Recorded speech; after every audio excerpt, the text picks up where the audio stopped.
Assalamualaikum warahmatullahi wabarakatuh. Perkenalkan, nama saya Regar Putra Davinto dengan NIM 240900099. Hari ini saya akan mendemonstrasikan CRUD untuk proyek yang telah dikerjakan. Di sini kita login terlebih dahulu. Nah, di sini untuk fungsi CRUD sudah 80% berjalan normal. Nah, di sini kita bisa mencari nama user. Contoh, nama di sini adalah kita cari yang tidak ada. Contoh, kita cari Abdan. Nah, tidak ada. Karena namanya belum ada di database. Nah, contoh kita cari yang sudah ada. Nah, di sini sudah ada nama dengan ID Yawawi. Nah, contoh kita akan menambahkan user. Nah, di sini contoh NIM-nya. Nah, setelah itu data akan tersimpan di database. Di sini kita juga bisa mengedit data by ID. Contoh data up dan kita akan edit. NIM-nya akan kita ganti. Nah, setelah itu data yang diedit ini akan otomatis terupdate di database. Nah, kita cari nama Abdan.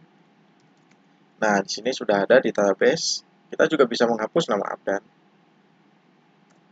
Nah, data Abdan otomatis terhapus. Nah, di sini untuk tombol update ini ini tombol harusnya ini kita hapus. Nah, untuk tombol pencarian prodi ini masih 80% berfungsi, jadi masih sedikit error. Saya akan menjelaskan design thinking-nya.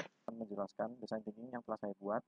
Nah, di sini ada dua user persona dan di sini studi kasus saya adalah lab khusus yang masuknya wajib menggunakan kartu RFID dan hanya orang-orang tertentu yang bisa masuk. Nah, di sini kita dari pertama user persona 1 itu staff admin. Di sini ada 3 poin utama dan laboratorium itu nyimpen peralatan penting yang resikonya tinggi jika diakses oleh pihak yang tidak berwenang. Nah, di sini goalsnya tuh mastiin hanya orang yang berizin yang dapat masuk ke laboratorium. Dan ini tidak ada sistem yang dapat mencatat secara jelas siapa yang masuk ke laboratorium dan goalsnya mengetahui memantau siapa saja yang masuk ke dalam lab. Yang ketiga itu sulit melakukan pengecekan riwayat pengunjung saat terjadi kehilangan. Contoh di lab RFID dulu pernah ada kejadian salah satu PC rusak dan saling menyalahkan. Nah, seperti itu. Nah, di sini ada goalsnya memiliki pencatatan akses yang jelas dan dapat dilihat kapan saja. Nah, untuk kedua ini untuk pengguna lab khusus atau sebagai mahasiswanya nanti. Di sini poin-poinnya adalah tidak ada sistem yang mengasih kepastian apakah dirinya memiliki akses atau tidak dan proses izin masuk laboratorium masih dilakukan secara manual dan makan waktu. Harus izin dulu ke admin baru masuk. Dan itu pun jika adminnya ada. Dan di selanjutnya ada akses ke laboratorium terasa tidak efisien. Walau sudah memiliki izin tuh kayak harus verifikasi dulu sebelum masuk ke laboratorium. Dan ini ketiga goalsnya itu dapat mengakses laboratorium cepat kalau udah memiliki izin, yaitu berupa kartu RFID. Jika kita sudah mendaftar, kita tap, berarti kita sudah memiliki izin untuk masuk ke lab. Dan selanjutnya tidak perlu melalui proses yang ulang-ulang, harus izin admin dan masuk ke lab. Jadi tinggal tap. Dan di sini dapat kepastian apakah akses diperbolehkan atau tidak. Dan selanjutnya di sini ada contoh dengan menggunakan sistem lama absensi manual itu kita misal masuk ke lab itu harus antri dulu. Jika banyak ada antrian terus harus verifikasi manual terus nunggu izin baru masuk lab. Dan jika kita sudah daftar menggunakan RFID kita tinggal tap kartu lalu tinggal masuk ke lab. Data kita sudah otomatis masuk ke database. Jadi langsung bisa diakses oleh admin. Dan di sini adalah masalah akses dan sistem teknologi, pengalaman pengguna dan keamanan kontrol. Kita akan bahas di masalah aksesnya. Proses masuk laboratorium itu masih manual, jadi bikin lambat dan tidak efisien dan kurang keamanan. Dan sistem dan teknologinya itu belum ada sistem yang berbasis teknologi yang bisa verifikasi langsung mencatat pengunjung secara otomatis dan secara real time. Dan di sini keamanan dan kontrolnya tidak ada sistem kontrol akses yang struktur. Jadi itu nyulitin admin dalam mastiin hanya pengguna yang berizin yang bisa masuk ke lab. Contoh di RFID yang izin satu yang masuk bisa bersepuluh gitu. Dan di sini home ID-nya gimana sih buat proses akses laboratorium jadi cepat dan ngasih kepastian izin tanpa hambatan. Yang kedua tuh gimana sih membantu admin dalam membantu dan mengontrol akses laboratorium secara efektif dan akurat. Dan di sini bagaimana sih merancang sistem akses laboratorium berbasis RFID yang cepat, aman dan mampu mencatat serta mengontrol pengaturan secara real time. Nah, dan selanjutnya tuh merumuskan rumus solusi dari HMW kita tadi. Untuk HMW 1, sistem tuh bakal nyediain mekanisme akses berbasis RFID. Jadi pengunjung tuh langsung mengetahui status isinya melalui feedback otomatis setelah kita tap nanti. Dan HMW kedua ini solusinya sistem tuh nyediain dashboard monitoring yang nampilin data pengunjung secara real time. HMW 3-nya sistem tuh dirancang pakai teknologi RFID, jadi tuh mungkinin pengunjung akses masuk tuh cepat hanya dengan tap kartu dan sudah memiliki izin. Dan arsitekturnya kurang lebih seperti ini. Dan di dalam dashboard utama nanti terdapat monitoring lab, dan di dalamnya itu ada log absensi real time. Dan kedua ada data visitor untuk CRUD-nya, dan itu ada absensi itu buat ngevalidasi scan, ngevalidasi data dan laporan untuk scan RFID. Dan di pengaturan ini kita ada switch bahasa seperti di sprint yang ke berapa. Dan fitur utamanya tuh bisa nerima UID dari RFID, validasi ke database, dan simpan absensi. Di sini juga bisa nampilin status berhasil atau gagalnya tapping, dan bisa tambah visitor dan edit hapus visitor. Dan di dashboard monitoring bisa nampilin log absensi yang paling baru. Dan di sini ada manage visitor dan bisa CRUD juga. Nah, di sini flow visitor kita sebagai pengguna nanti. Nah, di awal kita tuh visitor bakal melakukan tap di RFID. RFID membaca UID langsung kirim ke aplikasi yang kita bikin di NetBeans tadi. Dia akan ngecek UID di database benar atau tidak. Jika tidak valid, dia akan menampilkan error dan user akan suruh ngetap ulang kartu yang akan digunakan untuk masuk tadi. Dan jika valid, otomatis akan menyimpan data dan kirim feedback berhasil dan update di dashboard. Selesai. Dan untuk flow-nya admin, di sini admin hanya login saja, validasi password dan username. Jika salah, error, akan login kembali. Jika benar, akan valid dan masuk dashboard, monitoring dan mengelola data-data yang telah mahasiswa masukkan tadi. Nah, di sini saya akan menjelaskan untuk kode generic DAO yang telah teman saya buat. Di sini kita mengimport seluruh dependensi yang diinginkan. Setelah itu, untuk bagian public class generic DAO nih, di sini tuh secara konsep tuh gimana ya?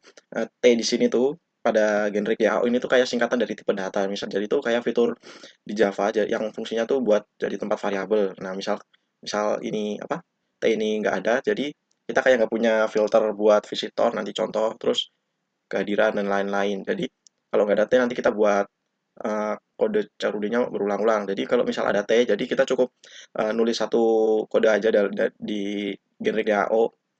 Nanti huruf T nanti itu bakal digantiin otomatis. Jadi misal Java manggil objek apapun, contoh visitor atau mahasiswa saat dipanggil seperti itu.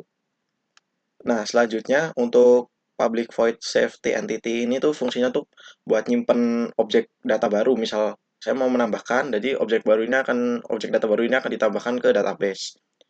Jadi dia tuh bakal manggil insert one kayak mengambil satu wujud objek, misal objek visitor atau mahasiswa. Di bawahnya itu ada nih update, jadi tuh fungsinya tuh buat ngubah atau memperbarui data yang udah di database. Jadi cara kerjanya tuh uh, dia tuh butuh dua filter kriteria pencarian. Jadi dia pakai replace one, nanti itu DB pakai, itu MongoDB bakal mencari data yang cocok dengan filter, misal cari mahasiswa dengan NIM 123 gitu. Lalu habis itu bakal ganti seluruh isi data tersebut secara secara total. Setelah itu ini di bagian delete. Jadi itu fungsinya tuh buat hapus data dari database. Nah, cara kerjanya tuh pakai perintah delete one. Jadi dia bakal minta filter kriteria. Nanti Mongo tuh bakal nyari baris pertama yang cocok sama filter tersebut. Misal UID RFID, misal contoh UID-nya 123. Nah, nanti bakal langsung hapus secara permanen seperti itu. Nah, untuk find all tuh fungsinya tuh buat ngambil seluruh data di dalam koleksi atau tabel tersebut tanpa pengecualian. Jadi itu cara kerjanya tuh karena perintah find ini tuh dipanggil tanpa filter, jadi tuh Mongo tuh bakal ngangkut semua yang ada di database. Setelahnya akan dimunculkan. Nah, setelah itu di sini ada find one. Nah, di sini tuh buat nyari data spesifik, tapi bakal ngasih satu data yang bakal ditemuin. Contoh seperti tadi kita mencari data Yawawi. Nah, yang dimunculkan hanya Yawawi. Jadi DB itu bakal nyaring data by filter walaupun ada banyak data gitu yang kebetulan misal cocok. Jadi itu dia tuh bakal maksa sistem kayak untuk buat ngambil urutan paling atas saja. Setelah itu di sini ada find many.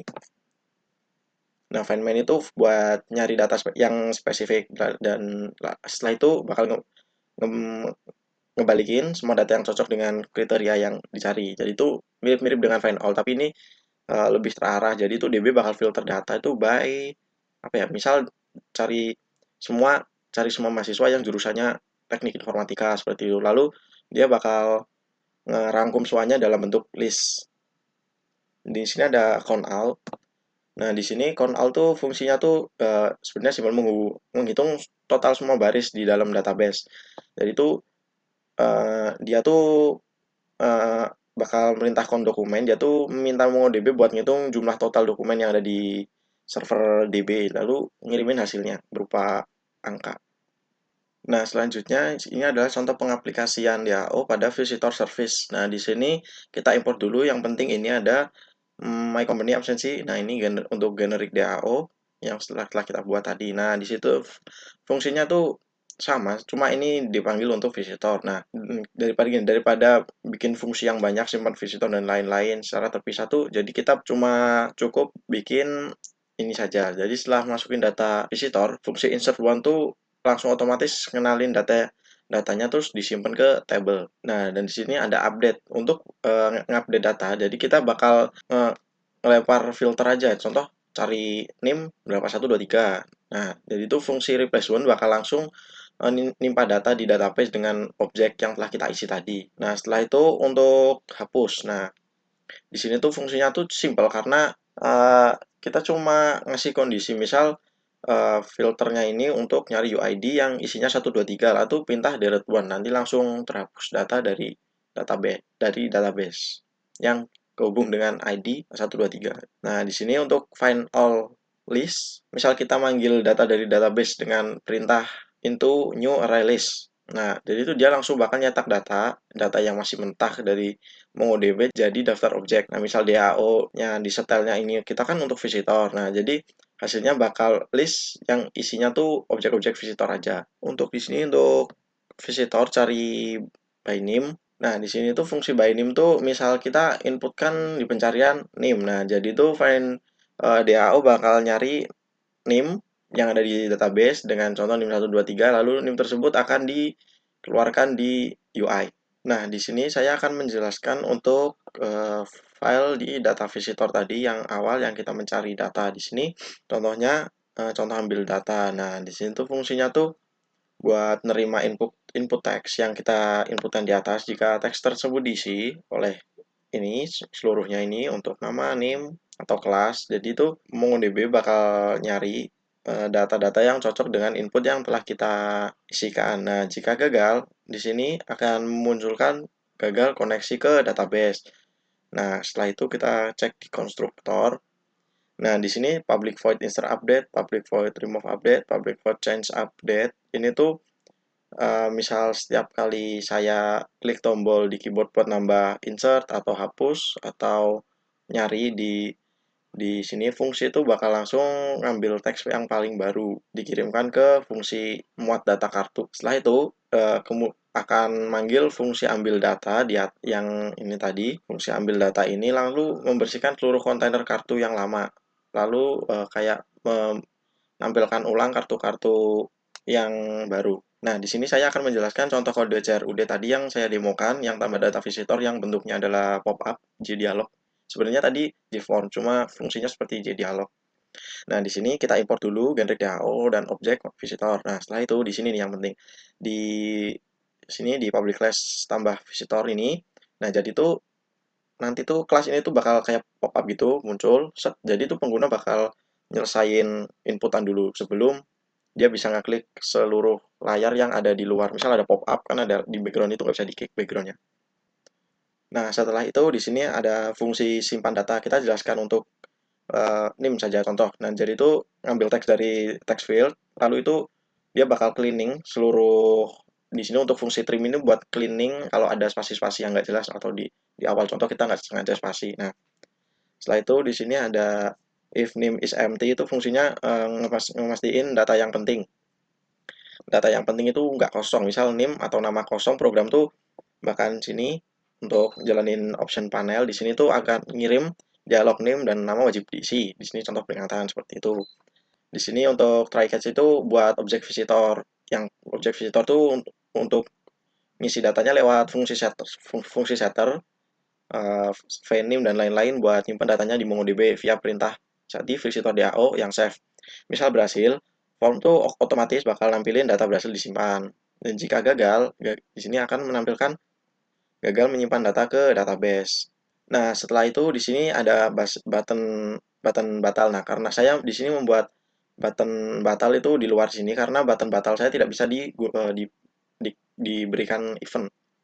Nah, beda dengan button simpan yang bisa dibuatkan event. Jadi saya di sini membuat manual. Jadi itu jika misal button batal ini diklik, jadi dia bakal nutup pop up langsung tanpa nyimpen data apa-apa. Di sini ada dispose. Nah, di sini untuk button simpan bisa dikasih event action perform. Di sini simpan data tuh jadi kayak bridging, jembatan gitu yang langsung manggil fungsi ini simpan data setelah kita klik tombol simpan. Terima kasih sebelumnya. Wassalamualaikum warahmatullahi wabarakatuh.